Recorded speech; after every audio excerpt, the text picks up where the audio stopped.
पुष्कर राजस्थान का एक अद्भुत तीर्थ स्थल न केवल अपनी प्राकृतिक सुंदरता के लिए जाना जाता है, बल्कि इसकी गहराई में छिपी हुई पौराणिक कथाएं भी इसे एक विशेष स्थान देती हैं।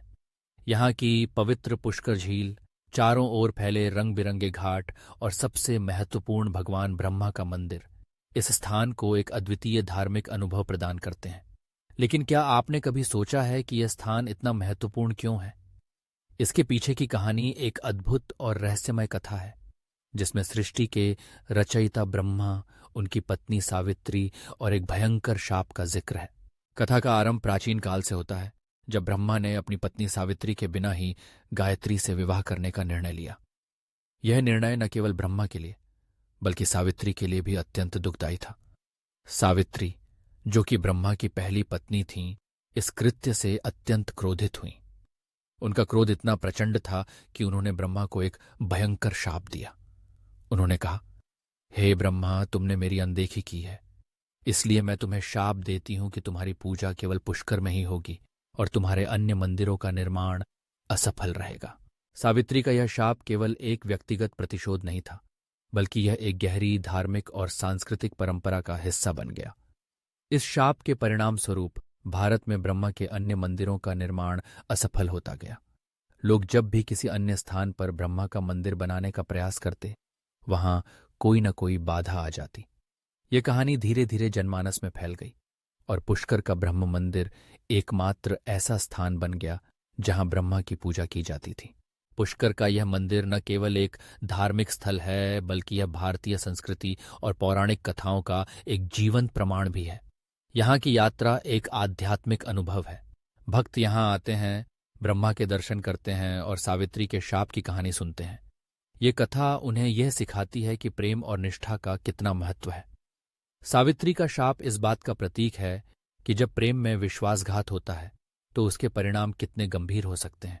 पुष्कर की पवित्रता और ब्रह्मा के मंदिर की महत्ता को समझने के लिए भक्त यहाँ केवल पूजा करने नहीं आते, बल्कि वे इस स्थान की गहराई में छिपी हुई कहानियों को भी जानने का प्रयास करते हैं। यहाँ के लोग भी इस कथा को अपने जीवन में उतारते हैं और ये मानते हैं कि सावित्री का शाप आज भी प्रभावी है। इस प्रकार पुष्कर का ब्रह्म मंदिर केवल एक तीर्थ स्थल नहीं है, बल्कि यह एक जीवंत किंवदंती है जो समय के साथ और भी शक्तिशाली होती गई है। पुष्कर में आने वाले भक्तों की संख्या दिन ब दिन बढ़ती जा रही है। यहाँ का माहौल भक्तिमय है, जहाँ लोग एक दूसरे के साथ मिलकर भक्ति करते हैं। मंदिर के चारों ओर की दुकानों में श्रद्धालु पूजा सामग्री खरीदते हैं और घाटों पर बैठकर ध्यान करते हैं। यह स्थान न केवल धार्मिकता का प्रतीक है, बल्कि यह एक सांस्कृतिक केंद्र भी बन गया है। यहाँ की लोक कथाएं, संगीत, नृत्य और कला सभी मिलकर इस स्थान की महत्ता को बढ़ाते हैं। इस कथा में एक महत्वपूर्ण पहलू यह भी है कि यह हमें यह सिखाती है कि जीवन में कभी कभी हमें अपने निर्णयों के परिणामों का सामना करना पड़ता है। ब्रह्मा ने सावित्री के प्रति जो अन्याय किया, उसका फल उन्हें भोगना पड़ा। यह कहानी हमें यह भी बताती है कि प्रेम और निष्ठा को कभी नहीं तोड़ना चाहिए, क्योंकि इसके परिणाम भले ही तत्काल न दिखाई दें, लेकिन वे निश्चित रूप से जीवन में कहीं न कहीं प्रकट होते हैं। पुष्कर की यह कथा केवल धार्मिक नहीं है, बल्कि यह एक गहरी मानवता की कहानी भी है। ये हमें यह समझाती है कि हमारे कार्यों का प्रभाव केवल हमारे जीवन पर नहीं, बल्कि हमारे आसपास के लोगों पर भी पड़ता है। सावित्री का शाप एक चेतावनी है कि हमें अपने रिश्तों में ईमानदारी और निष्ठा बनाए रखनी चाहिए। इस प्रकार पुष्कर का ब्रह्म मंदिर और अन्यत्र उनकी पूजा की सीमितता का आधार सावित्री के शाप में छिपा है। यह स्थान न केवल एक तीर्थ स्थल है, बल्कि यह एक अद्वितीय सांस्कृतिक धरोहर भी है, जो भारतीय समाज की गहरी जड़ों से जुड़ा हुआ है। यहाँ की यात्रा केवल एक धार्मिक अनुभव नहीं है, बल्कि यह आत्मिक और सांस्कृतिक जागरूकता का एक माध्यम भी है।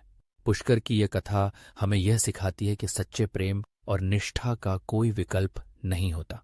सावित्री का शाप और ब्रह्मा का एकमात्र निवास स्थान पुष्कर इस बात का प्रतीक है कि जब हम अपने प्रियजनों के साथ विश्वासघात करते हैं तो उसके परिणाम कितने भयानक हो सकते हैं।